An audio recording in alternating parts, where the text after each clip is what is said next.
Hi everyone, Paul Rothermel here. I'm going to give just a couple, like one more minute here. We still have a few trickling in actively, but we'll get started in a second.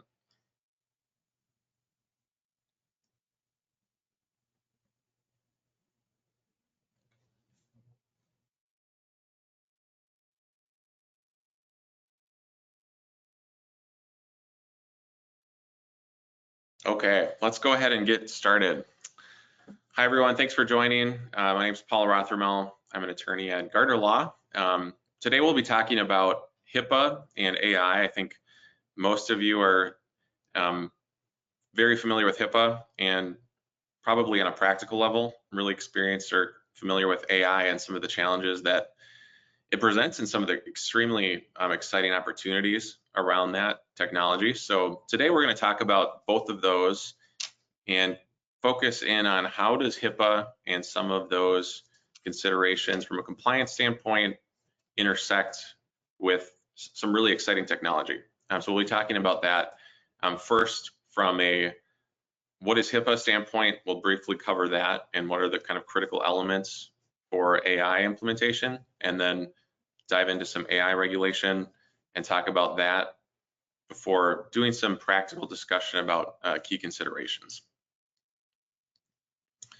So a little bit about me. My background is primarily in privacy in the healthcare sector. I started in state government, working in a role focused solely on HIPAA implementation, privacy regulation in a health plan administration organization, and then also we dealt with direct care and treatment, state hospitals and so on. So a lot of HIPAA implementation work there.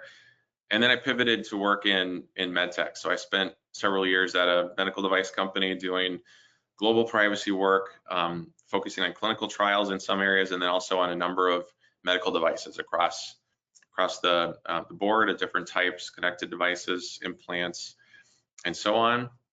And then for the last several years, I've been at Gardner.law, continuing that work, doing work with organizations of all sizes, dealing with privacy issues, cyber issues, security and AI and technology, and also some transactional work around the sale and development of these products. So I'll briefly dive in here and we'll get a quick intro. So again, we'll talk about HIPAA and AI, some laws related to that and key considerations, especially in the medtech space, what that might look like for us. And the goal really is to have you come away from this with a better understanding of HIPAA and how some state privacy laws, we'll use a couple of examples, not all 20 plus that are out there now, of state privacy laws, and then AI and how that impacts not only AI use, but also development of AI within these kinds of organizations, and better understand that. That way you can more safely and effectively navigate privacy risk, AI risk from a legal standpoint as you're moving forward in the industry. So AI in healthcare, I want to give just a quick summary. We all know what AI is, but I think it's helpful to just level set on what it is that we're talking about. Artificial intelligence, or AI, it's been defined many different ways, but generally we can look at it as a kind of artificial or human created kind of intelligence. So it's not real intelligence that thinks on its own, but it needs to be fed data, fed models, and developed into something that can make decisions or suggest courses of action, provide information, etc. So there's some sort of data input, right? And that leads to some privacy considerations. Additionally, it can do things that impact people directly. So we'll talk about those effects and some of the healthcare considerations from a privacy and data protection, and even from an AI perspective, just general human protection standpoint. Because that's really what regulators are focused on when it comes to AI is, are there unexpected or unintended consequences? Are there potentially biases or other risks, or even direct healthcare risks? If you've talked to the FDA or state regulators, that could impact, healthcare outcomes and safety. So we'll talk about that. And why is this so important in healthcare? I think there's some obvious reasons. Some of the things that we see are, it can really improve efficiency. reduce costs in healthcare. It can be used to take data, volumes of data that humanly are very difficult to process and make sense of, and lead to conclusions and help us draw conclusions about things that in aggregate and total can be overwhelming for the human mind to even comprehend. But the data models can really help us get actionable insight from large volumes of data. And then more recently, and kind of a trend we're seeing, is this idea of agentic AI, or AI agents that help make decisions in the healthcare space. And that's not limited to healthcare, but it's more broad than that. For example, I was just watching a basketball game last night and saw a ad for Salesforce, and the ad starts like this. There's Matthew McConaughey playing the role of a patient in it looks like an ER setting or kind of a fast-paced medical facility, and he's not happy with the care he's getting. And it says, basically, Woody is rolled by, and it says Woody is getting care that he needs. If I had Salesforce's agentic AI solution, and in my case, I would be seeing the right doctor instead of this OBGYN. So there's sort of this setting that's saying, look, if you use AI, you're going to have better healthcare outcomes, avoid medical mishaps, I think is the phrase that they use in the ad. And of course, I'm not giving an ad for Salesforce AI, but simply to point out there are already implementation and even advertising that relates to use of this agentic AI or AI agents in healthcare. And the claims and promises around that are going to be interesting to see as we move forward. And you can imagine, as you look at that context, okay, maybe medical triage of which doctor should this patient see, maybe that's not a super significant, in terms of immediate outcomes, sort of high risk decision that the AI is supporting. But you could imagine as you move down the line, maybe it's assisting in diagnosis or assisting in other ways, or even administering treatment. You could see how that could eventually begin to impact patients more directly and more significantly. So we have to think about those implications. And we'll talk about that and what the regulations are pointing in the direction on that.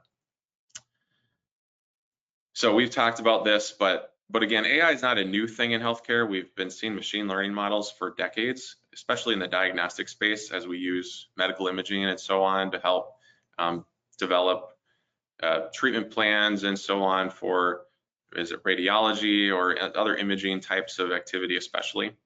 But that is more and more becoming something where data that's perhaps softer data, that's not a hard image, but some sort of symptomology or other things to help generate some of these medical and care decisions.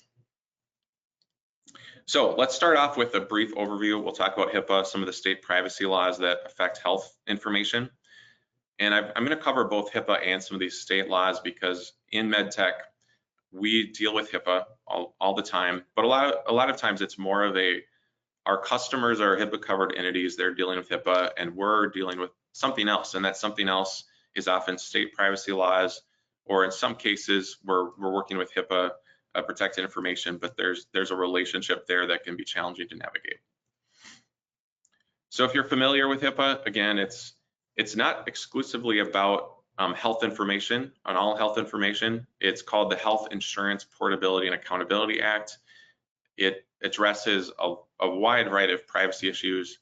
It's not exclusive to privacy, though. It addresses some insurance considerations, coding, things like that as well. And then it was amended in 2013 with the Health Information Technology for Economic and Clinical Health Act, or HITECH as it's called. So that rule, well, it ultimately led to rules that amended HIPAA in 2013. And so we have some updated rules that we've been dealing with for the past decade or so. And I'll just pause for a second. By the way, there is a questions option in the chat, so you can feel free in the app to type in a question at any time, and I'll get to those as I can, or if there's a pause or an opportunity to do that. So HIPAA and HITECH, or we'll call it HIPAA from now on, it sets privacy and security standards for what are called covered entities and their business associates. So those in the MedTech space often include durable medical equipment manufacturers, laboratories that might use certain medical device technologies. Many connected device makers find themselves, either in the covered entity camp, if it's a DME type business, or if it's, for example, insulin pumps, or if it's on the, let's say the business associate side. You might have a pacemaker that connects to the cloud, and in many cases, or a lot of cases, those companies are signing business associate agreements. There could also be other service functions, reimbursement support, other activities that might require business associate relationships. And ultimately, HIPAA governs for these entities use and disclosure or sharing of PHI. And it restricts that use and external sharing in really broad ways, but then allows some exceptions that allow some data use and disclosure. And I'll talk about a couple of those that are key, I think, in the AI space. And then, of course, security safeguards. So your kind of standard NIST type frameworks. We might look at 800-53 for NIST related security controls that support compliance with HIPAA, or you might be looking at SOC 2 or some other standards, whether it's ISO or high trust. One of those standards might align enough with HIPAA that you can comply with those rules as well. So a covered entity, and we'll just briefly explain what that is. So health plans, of course, insurance, health insurance providers, healthcare clearinghouses, so organizations that do transactional data transfers and even translation, you might say, between standard data and into coded data sets for health plans and for healthcare providers. And then for our purposes, really it's largely healthcare providers that are covered by HIPAA and really relevant to the MedTech space. But not just any healthcare provider. So the healthcare provider definition is very broad in HIPAA in terms of who qualifies as a provider, but for covered entity definitional purposes, it's those that transmit health information in electronic form in connection with a transaction covered by HIPAA. And really that just means they bill insurance directly. So most med device companies outside of DMEs or laboratories generally do not bill insurance providers, their customers do. So we'll kind of focus more on those healthcare providers that are customers, or those that need to, for example, DME that bill insurance directly. Those are the covered entities we're talking about. But there is another category of entities that's covered by HIPAA as well, although a little bit less directly, some different requirements apply, and that's called a business associate. And really, I think the simplest way to understand a business associate, you can see it's a complex definition, and honestly, this is only about half of the definition within the regs. So don't bother reading it right now. There's a lot to take in, but just for your purposes, I want you to understand it is a somewhat complex and not clear in all cases definition. But generally speaking, it refers to a vendor of services that supports covered entities in certain ways. Treatment is, if you're providing treatment, that would not be a business associate activity in itself. So a lot of medical device companies rely on that exception, so they're not a business associate. We'll get into that a little bit more in a second. But generally, it's services like accounting or kind of billing related assistance, claims processing, data analysis. So think of it more as sort of administrative functions and so on, or even data hosting, technology services. Those tend to be more what we see as a business associate. Case by case, but that kind of is the flavor that we tend to see. And you'll see that in the examples listed here if you read closely. So in the med device space and med tech space, we often look at, is the company in its sale of this product or provision of this service a business associate or not? And this is going to vary on a case-by-case basis, and there's not really black and white rules in many cases, but for the most part, you can look to exceptions to the definition and say, okay, we might receive some health information, but is it covered by, or does it need to be covered by a business associate agreement? So we look to things like the treatment exception. Is the data being provided to support treatment of the patient? in which the manufacturer or the MedTech organization is involved. Is it for payment purposes, to support billing or invoicing of that product? Or is it for healthcare operations? There's some room around that too. What if there's patient permission to provide the information through an authorization form? Clinical trials often rely on that as a exception. Or is there a public health reason? And this is another broad exception that allows covered entities to share PHI with FDA regulated organizations for things like patient device registrations, maybe it's adverse events, maybe it's complaint handling, for example. So there's a variety of tools that device companies, MedTech companies can go to obtain access to PHI where needed. Some of those common activities that do require business associate agreements, in many cases, not all, involve things like connected products, services that might process PHI in the cloud on behalf of the customer. So again, there's some nuance around that.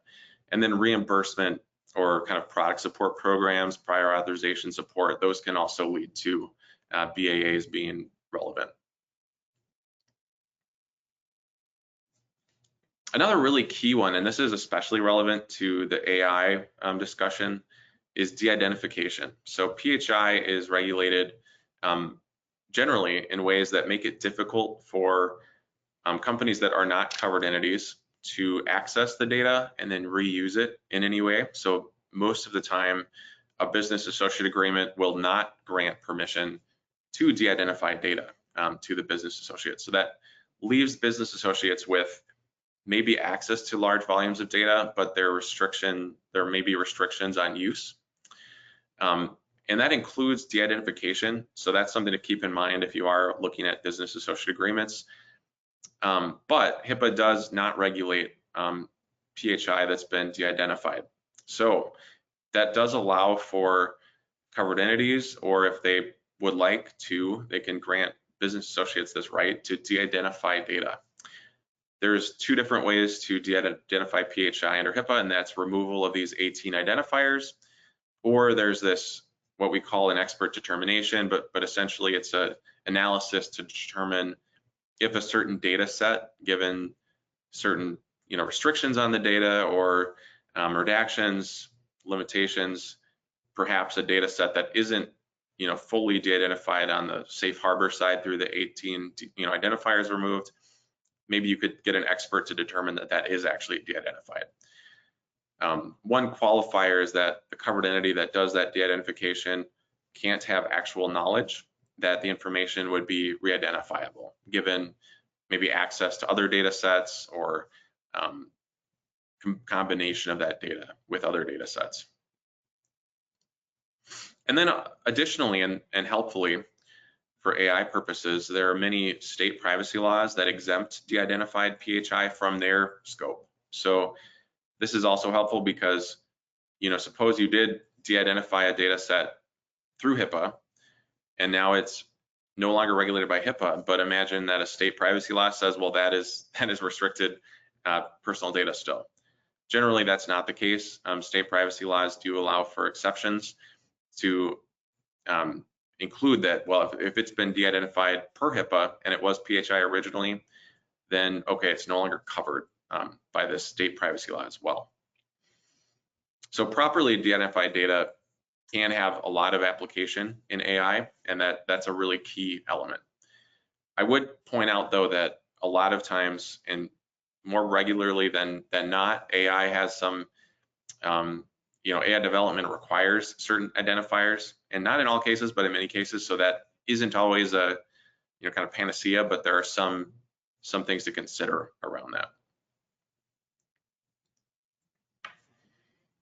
Another element where really relevant to AI is research. So of course, PHI that's collected in a research context is regularly used to train AI models. It's one of the most common ways we see, through registry studies, for example, we see data collected and then used for AI training, development. So we see things like patient authorization used in this context to get access to data in the registry studies or clinical studies, more routinely. We also see in some occasions, IRB or privacy board waivers can be used to access PHI. Usually that's in a situation where it's really impractical to go get authorization. Let's say there's a enormous treasure trove of data that dates back 30 years, right? It wouldn't be really practical to go ask for consent from every patient, but there could be some safeguards that the company can agree to or that the researcher can agree to that would allow an IRB to say, okay, we grant access to this for this limited research purpose. And there are also some other occasions where PHI is accessible in research, but we won't get into that here. Otherwise, generally, once you've collected it for research and you have access to it, we look to what is the ICF and the contract language with those institutions that support the research, the investigator. What do those agreements and consent forms say about use of the data? So that can impact AI development as well. And of course, covered entities also have the right to de-identify PHI and use that for research.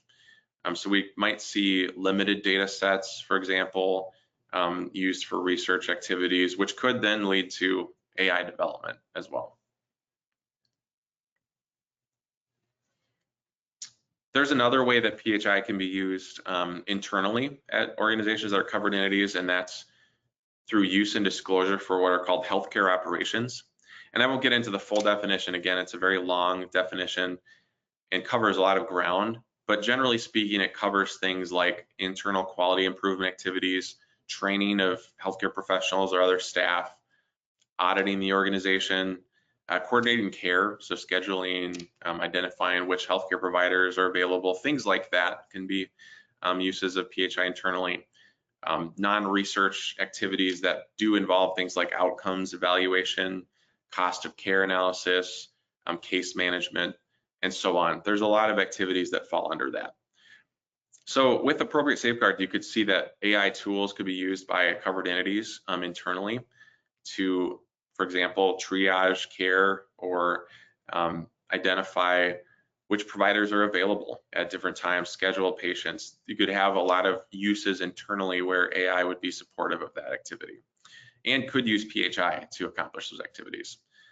We will keep in mind that uses of PHI for healthcare operations are limited to the minimum necessary. So that would be something to keep in mind if you are deploying AI tools or developing AI tools for deployment in a healthcare setting. What kind of controls would you need to implement for that AI to do that appropriately? So what is PHI? We've been talking a little bit about it, but let's detail what that means. PHI essentially is identifiable information. It can include demographics, date of birth, name, address, things like that. But that is created or received by a healthcare provider. We'll focus on that here, and then relates to healthcare essentially. So that could be past, present, or future healthcare. It could relate to physical, mental health, or even condition of the individual, the provision of healthcare to the individual, or even payment of healthcare for the individual. So it's broad, and it's really any information that relates to those things and identifies the individual.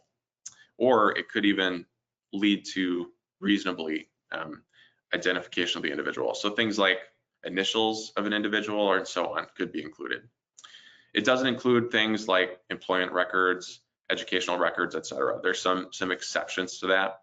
But generally speaking, if you're a covered entity and you collect this information, it's PHI.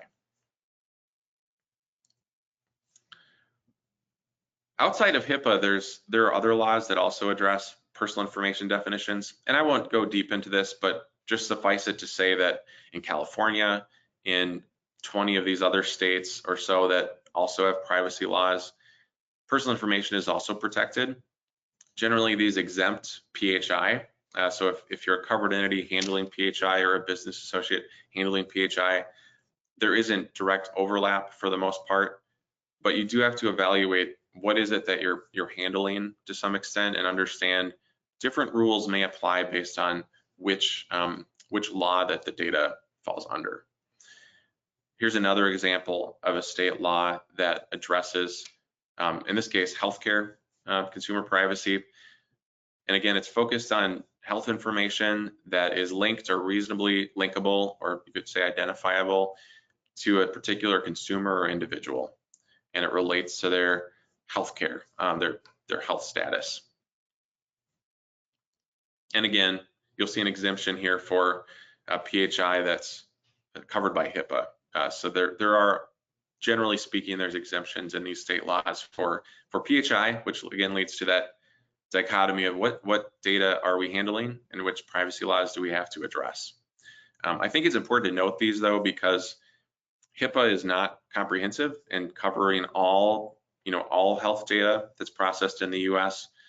So these state laws fill in the gap. So if you're not dealing with HIPAA, you're very likely dealing with one of these other laws. So just a couple of considerations to think about. This isn't comprehensive analysis for every case, but just a general principle is to look for exemptions in state privacy laws to understand what kind of exemption you're dealing with. In these two examples, you can see a little difference, but they generally exempt PHI, right? That it meets the definition of PHI, so it's exempted. Some state laws focus on the entity type, so they might say business associates are exempted, covered entities are exempted. Some focus only on the data. Is it PHI or not? Then it's exempted. And some kind of reference both. If it's PHI and it's collected by a covered entity, in the California example here, then it's exempted. So it really depends. We have to look carefully at those laws when we're doing analysis and thinking about this, but those laws can provide exemptions. Final caveat though is HIPAA does not preempt state law provisions that are more stringent. So there could be a case, if the state law doesn't provide a broad enough exemption, that PHI could have additional more stringent restrictions from a state law. So we do look to that. For example, in Minnesota, where I practice, we have consent requirements that are layered over the HIPAA requirements, and further, more stringent protection is provided to PHI in those states. All right, we'll talk about AI regulation and law briefly.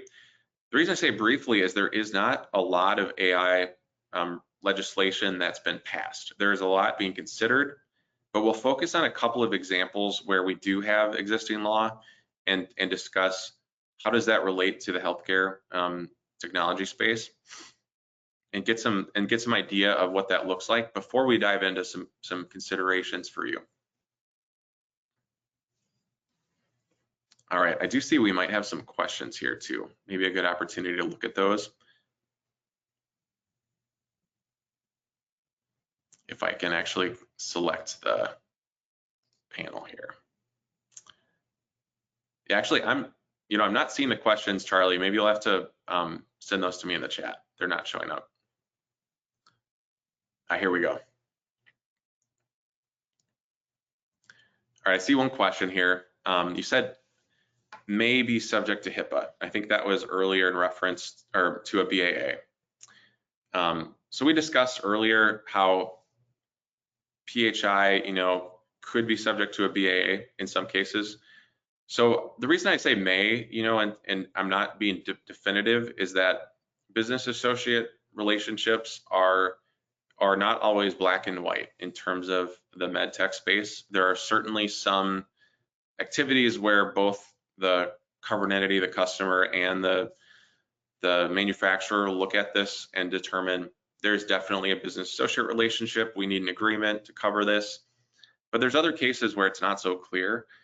The covered entity might want a business associate for agreement for some reason, maybe just to mitigate risk that they perceive is there.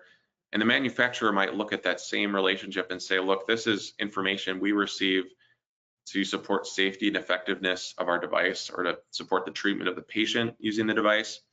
And under HIPAA, we act as a healthcare provider for that definition. So we need that data, and we can't make it subject to a business associate agreement and the limitations that imposes. So there are some nuances around that. So I'm using some softer language to describe when that applies, just to avoid being too broad or direct when it does depend on the context and this exact situation.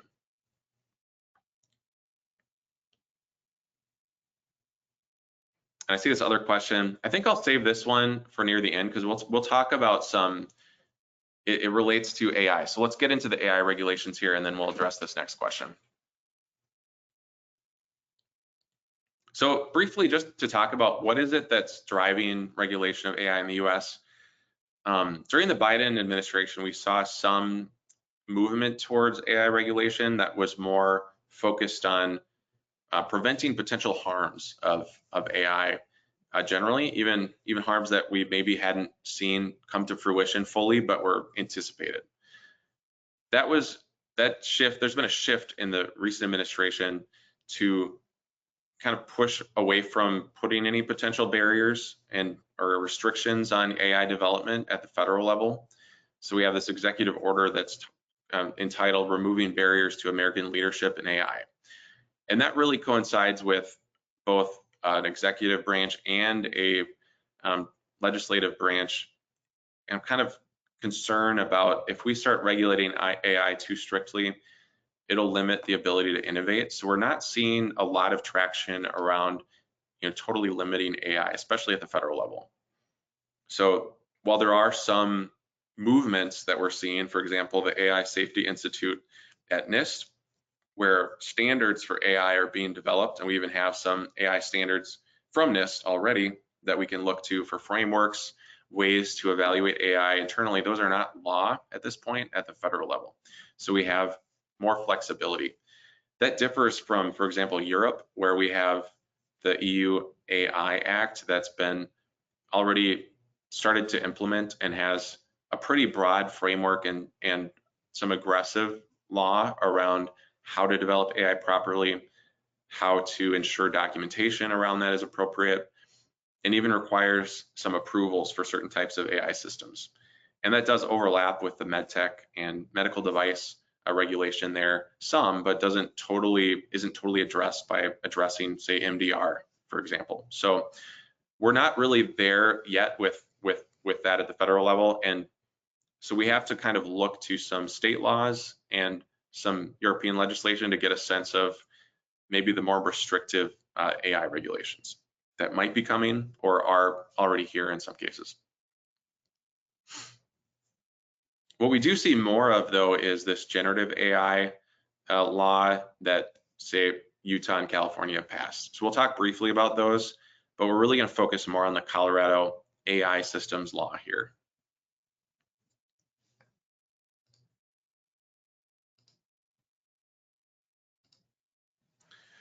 So in Colorado, about a year and a half ago now, we have this Colorado AI Act that was passed. And what's interesting about it is, unlike most laws that have addressed AI in the US so far, it's not focused on generative AI or this AI that's kind of consumer oriented, but it's focused broadly on AI. And it defines an artificial intelligence system. You can see the definition here. And it's really focused on things like tools that generate outcomes, make decisions, recommendations, but basically that influence human behavior or environments that humans are involved in. And it's focused on protecting from potentially, especially high-risk AI systems where there could be consequences to individual people from those systems. So this rule won't be in effect until February 1, 2026. There have been attempts to adjust it. There was a task force that was appointed to recommend some changes to the law because there are some ambiguities, and some industry groups feel that it's very, kind of overbroad and maybe too restrictive on AI development. So we've seen some pushback on this law, but there were some attempts to modify it even this past month that did not move forward. So currently it's still slated to come into effect February 1, 2026. And it is kind of an interesting law when it comes to AI development, and I think worth keeping a close eye on. So we'll talk about some of the restrictions that it imposes. And also note, you see here the AG of Colorado can issue regulations and would enforce it exclusively.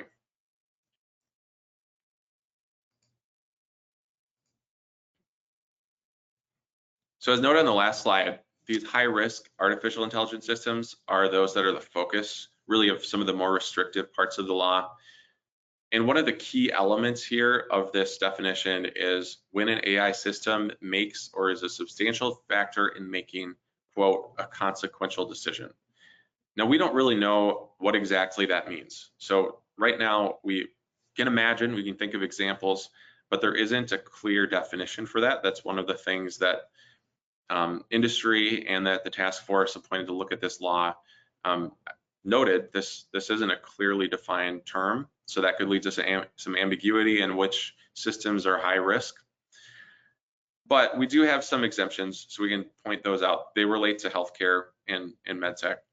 So HIPAA regulated covered entities that provide, quote, non-high risk healthcare recommendations that are implemented by an HCP. So there's a human decision maker in the midst of those. Those are not high risk systems and do not need to be vetted through the law. But of course, you'd have to evaluate, what is a non-high risk healthcare recommendation? So we can kind of think back to, for example, that kind of scheduling, triaging an example with this Salesforce AI. You could think about how maybe there's some boundaries on that to consider. So that's one key element. And then otherwise, FDA regulated and cleared or approved technologies would also be exempted, or if they're in compliance with other federal standards that are substantially equivalent to the AI Act. Some of the things that this AI Act require include that developers, so those who develop the system, would have to provide deployers, typically a customer, certain statements that relate to the AI system and how it would work, summaries of how, what kind of training data might have been used, some purposes of the system, what kind of benefits are intended, documentation about how they performed testing or evaluation to avoid discrimination or bias. What about some risks around that maybe were foreseen and addressed? And how would the system be monitored going forward? There may be some additional documentation that could be determined necessary as well. And then there could be also these impact assessments that need to be addressed. So again, we'd learn more about that through regulation if when it's implemented, or if it's implemented by the Colorado Attorney General. But those impact assessments would look at what would this potential risks of these systems be and how would they be mitigated. And we anticipate probably that developers, so those like the MedTech community who are developing these systems, will be mostly responsible for these kinds of compliance activities. It's highly unlikely that deployers will accept responsibility for explaining systems that they're not going to fully understand or have documentation about to the end users. So that is most likely, we'll see developers being given those responsibilities, even if in the law it's shared or it's sometimes given to a deployer. It's most likely developers will end up with most of the burden from these laws. In California and also in Utah, we'll just mention this briefly. Generative AI laws are coming through the legislature as well, and these are already passed. So we see basically these are concerned with user activity related to generative AI. So how do we protect users from AI and ensure that they're getting accurate information, they're getting disclaimers where appropriate. Basically, kind of think of it in terms of there should be some risk assessment around how generative AI is developed and deployed, and ensuring that consumers are protected from a variety of potential harms that generative AI could, in theory, present. Related to that, the California Attorney General released this earlier this year, released this advisory on the use of AI in healthcare. And while it's not law, it does take existing law in California and reflect some of the concerns and potential pitfalls that companies might find themselves in when they're doing AI deployment or using AI in a healthcare setting. Things like transparency, which we saw addressed in the Colorado law. How do you share information about AI in a transparent way and how it works? What about using AI in ways that, for example, drafting patient notes or to create communications, ensuring that those systems have controls and maybe human oversight to avoid erroneous or misleading information being deployed or shared with patients or included in records? What about healthcare provider decision-making, ensuring that decision-making is not supplanted or replaced with AI tools, where a healthcare provider's, the importance of healthcare provider decision-making is really emphasized. The AG in California, of course, leaned in on the payer context part of this as well. And then, of course, prohibiting discrimination in healthcare settings is a key element as well. And then something I think is interesting that we don't see discussed in my experience quite often is informed consent principles. So of course, AI tools used in the healthcare setting can have perhaps, similar to surgery or other kinds of care that's provided that patients may not understand fully without an explanation. AI can have that same kind of risk or kind of misunderstanding or failure to understand how it works or what it's really doing. So how does informed consent really apply in the AI context? And of course, FDA regulates AI and machine learning enabled medical devices. And I would lean in especially for this audience on software as a medical device versus clinical decision support. So thinking about whether your product or tool that you're developing or implementing could potentially be a software as a medical device. Really, does it make decisions for patients, or are providers relying upon it to treat patients? Looking carefully at the assessment around FDA regulatory, what applies? Is it a medical device or not? And really getting good advice and counsel on that is key. So let's close with some key considerations. And I do see there's a couple more questions here. Let me take a look at these. So here's one that I'll read out loud and then answer. So as a device manufacturer, how is HIPAA regulation applicable in the context of using AI tools like an LLM? Let's say, for example, it's OpenAI's ChatGPT, right? To translate patient medical records for medical device reporting purposes for post-market surveillance or complaint handling. Yeah, that's a really good question. So generally speaking, when we see medical device companies handling complaints, there may be PHI involved and shared from the medical provider in the investigation of that complaint and adjudication of that complaint. But the provision of that data to the manufacturer, generally speaking, is not subject to HIPAA. Once it's received by that manufacturer, it's now, in most cases, not all, it's no longer PHI. And there's some nuance here, because let's say you're a durable medical equipment manufacturer. If you have PHI and you're a covered entity, in most cases, that means that the data you're processing is PHI subject to HIPAA. But the general rule is, outside of some of those scenarios, you can use that data provided it's compliant with other laws. So it's a case-by-case basis, but you could look to, is this something that is required by law for us to process?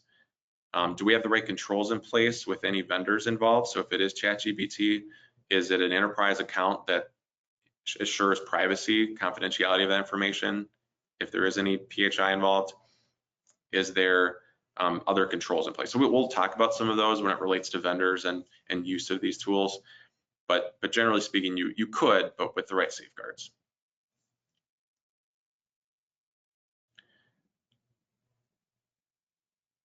Yeah, I see a comment here, and I'll just note this. I think it's a good point. Someone noted that it looks like the Colorado AI Act is aligned to the EU AI Act, except for the HR AI, or the high-risk AI system definition. That's true. It is very, very much similar. It's different, of course, in some key ways, and not as comprehensive in some ways, but it covers a similar waterfront. It has a similar tone. Another question here. So who is this Colorado law applicable to? Just businesses based in Colorado or products with AI sold in Colorado? Yeah, so it's really focused on use within Colorado. So if you're not offering or deploying the product in Colorado, where Colorado residents would be impacted by it, the law would not directly apply. There are state limitations to those laws. So yes, if you're not doing business in Colorado and have no connection to Colorado, you don't have to follow Colorado law, generally speaking. Some exceptions to that, but generally speaking. But I think it's helpful, even if you're not, or say, hey, let's not go into Colorado right now, this law is too restrictive. I think it's a bellwether for what other states may look at. They may not be as restrictive, but it gives us some helpful guidance and insight into what our legislature is willing to pass. And they haven't amended it, although there's been a lot of pushback. So I think there's some movement towards that we'll see in other states potentially. So in the interest of time, I'm going to continue on these key considerations, but please feel free to keep asking questions as we go. So how do we protect ourselves when we're in the MedTech space? Internal use of AI is just everywhere. You know, you have marketing, you have, as you just mentioned, complaint handling, really any function in your organization could benefit from AI tools and have more efficient work, get more work done, do better work with the use of AI. So we never encourage our clients to ban AI usage. It's just not practical. But there are some things you can do to limit potential privacy issues, IP issues, which aren't the focus here, but confidentiality issues generally, and still use AI effectively. So first of all, find out what AI functions you need and then provide those approved appropriate tools for your staff to use. So they will use them on whether you supply them or not, someone will be using them. So make sure there's appropriate, approved, secure options that they can go and interact with. And make sure they meet the needs that are expressed by your staff. And then next to that, make sure that there's policy and training on use and development. So let's say you're internally developing an AI system or you're using it, make sure that there's policy on point and training on point. Yes, it's important to have policy for compliance purposes, but you also want to have something that you can point to say this is our practice, what we do when it comes to AI. And here are some of the safeguards that we've employed to protect the company, protect patients, protect our customers. You know, especially if you're a vendor, you're likely going to have more and more contracts that address AI training and use. So having policies internally that start to support that will be helpful. Also, consider whether you are developing AI if you're addressing not only the privacy issues around use of data, which is key when you're developing AI, because there are, you know, significant issues if PHI, for example, is misused to develop an AI system, that might completely invalidate or even lead to destruction of that AI system if not done properly. So consider that in the development of AI, but also what about the system as you develop it? Will it support privacy down the road for customers? If you're using it, consider those future implications as well. And have that as a part of your process. It might not be a policy per se, but develop a process to design any future AI systems with privacy and security in mind. Of course, train your personnel on AI risk and how to use it properly, and address it not only in its kind of maybe even its own training. It could be a brief training on AI specifically, but also talk about privacy and security risk related to AI in your standard privacy training that you provide your employees, whether it's annually, on hire, and so forth. So that's internally, but what about vendors? Vendors are always involved in AI, whether it's provision of an AI service to your company that you're engaged with to use a vendor, whether it's, you know, ChatGPT or Microsoft Copilot, you know, Google's Gemini. There's all these options available. And what can be a problem is if your staff go out and engage with these tools, there may just be these kind of one-to-one agreements that your terms of use, et cetera, that your staff are getting with these tools. And most of the time, those don't protect things like PHI, confidential information. Those are consumer-oriented terms of use and agreements. So we need to think of these tools in terms of vendor relationships and then manage those accordingly. And even then, there are still some risks. You can see this slide here that discusses potential breaches that vendor breaches can be very significant. AI is no exception. There's a lot of data that flows through AI systems. So really, there's some key considerations here. Think about diligence. So before the contracts are signed with these vendors, talk about and try to understand what kind of security and privacy protections can they agree to and promise. Will you be using or allowing PHI or other confidential information to be put into these systems? If so, that should impact the level of diligence and kinds of diligence that you perform. And think about whether you would allow or whether this vendor is asking for use of data that you prompt or submit to the system for training internally. Will they be training on your data, or will it be something that you can restrict? A lot of times those enterprise agreements with, say, Microsoft can allow for you to limit training of data so that when you're making those prompts and to Copilot, it's not then using those prompts and the data that's generated to train its broader AI model. So that's something to keep an eye on. And think about what kind of contract language you should be using with AI, especially any vendor really now, not just AI specific vendors, but what about language that restricts any data you provide that vendor from training AI with it, whether de-identified or not, understanding that AI is going to be many of your vendors' kind of future plan with any data that they have available. So think about how to restrict that if it's appropriate. Look to business associate agreements. From a HIPAA standpoint, if you need a business associate agreement, make sure that's in place with any vendors, including AI vendors, whether that's Microsoft or these other tools that are out there, Google. And then monitor. Don't just sign a vendor that provides an AI service or receives data and leave it, but come back to that and monitor. Maybe annually you look at the scope, make sure that the right agreement provisions are in place and protect personal data, PHI, et cetera. I want to specifically note for our space clinical trials and some of the AI considerations there as well. One really key part is get the ICF, the informed consent form, right, so that if you have plans to use that data for AI, or maybe in the future, developing AI could be something that data is used for, look to have the right permissions to enable that. So whether that's to de-identify data and reuse it in the future, reuse for future research, maybe it's AI specifically that you're looking to get permission to use identifiable data from a study for.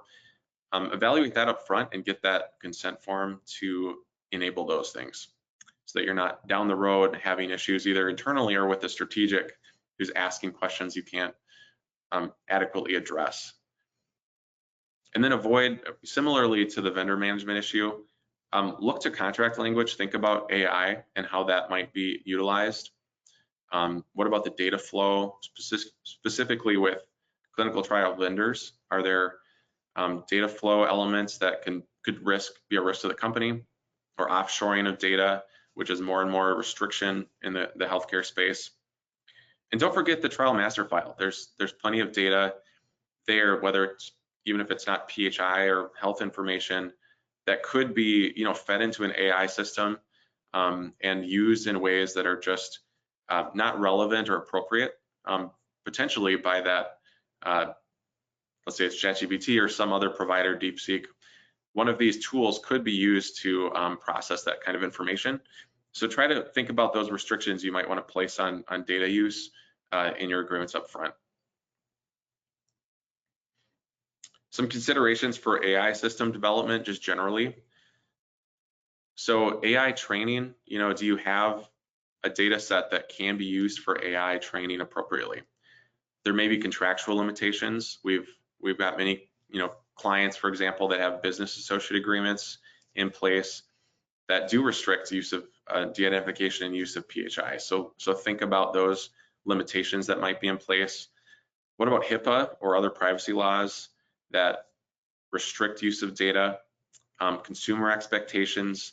So even if you've received the data without any specific law attached to it that you are aware of, remember the Federal Trade Commission, state kind of oversight could, or Attorney General oversight could lead to some sort of consumer protection action or litigation. So keep an eye on those things as you're thinking about AI training and data use. And of course, the AI system itself, how do we make that compliant? There could be, for example, as noted in the Colorado AI Act, concerns about, is it a high-risk healthcare recommendation? And if so, maybe this is a device. Maybe it needs to be FDA cleared and approved. What about the HCP's decision-making rule? Is it a tool that makes decisions, or is it one that prompts a healthcare provider to make a decision, and that impacts potentially the risk provided by this AI system? And then customer compliance is key as well.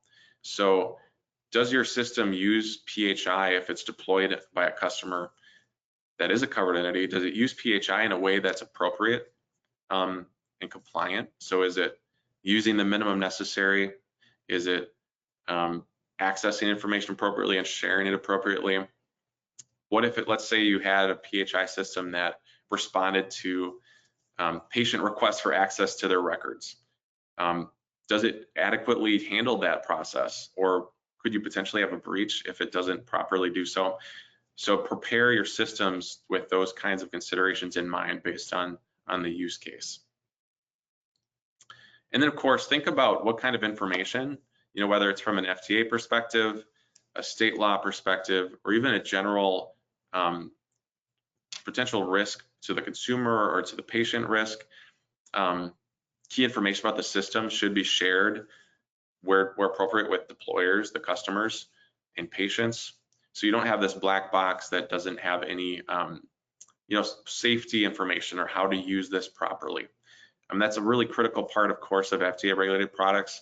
But even outside of that, think about what kind of risks you might be opening up patients to, or even the company to, if there's failure on the part of the operator of the system to use it properly.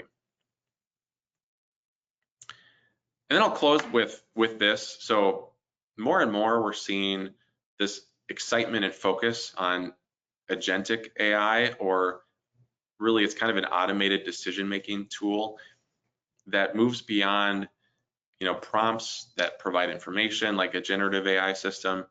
It's really something that can be given a task and that moves forward with determining, okay, this medical record has been reviewed, and we determined, this appeal in a payer context.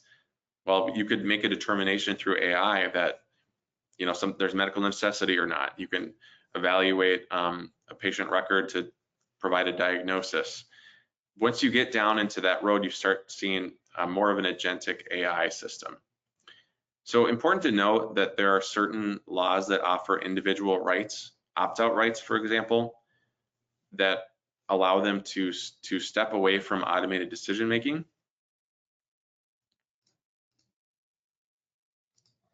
So for example, if we're dealing with a privacy law like California's Consumer Privacy Act, individuals have the right to, when their personal information is used in a process that's automated decision-making, to opt out of that. There are other states that have similar options. Additionally, think about if you are in the healthcare context and providing access to or use of a AI agent, how does that access and use and share PHI? How does it support key security principles like role-based access controls, the minimum necessary requirements of that business? Does it manage and use and disclose PHI for example, for healthcare operations, treatment, other purposes? Is it doing so within the parameters and requirements of HIPAA and other laws that apply? And does it have the capability to do that or be programmed to do that? That could also be something to think about in the design of these systems. Does it supplant human or HCP decision making? So if there is a diagnosis being made, generally speaking, we don't see our AI likely to be able to supplant that at this point. Certainly there are recommendations, there's guidance, but right now we're not seeing medical licensing of agentic AI, right? That's not in the cards. So we're going to have some sort of consideration for what are the appropriate practice of medicine considerations around decision making of AI. And of course, we talked about transparency requirements. And then lastly, and very critically, if any time that you're dealing with automated decision making in the healthcare context, especially when it comes to diagnosis or treatment, think about the FDA considerations. So planning around, is this clinical decision support software versus really something that provides a direct treatment guidance, or something that's actually a software as a medical device? That's a key consideration as well. So I will close here, but I do see another question. So I wanted to clarify considerations for participating in a registry. I'm not sure what that comment is referring to exactly. Yeah, but any other questions, feel free to chime in here. I think right now, I'll just close with that. If there are any other questions, please send them my way. Feel free to email me. I'm happy to discuss offline as well. But thanks all for joining. We really appreciate your participation and a lot of great questions. So take care.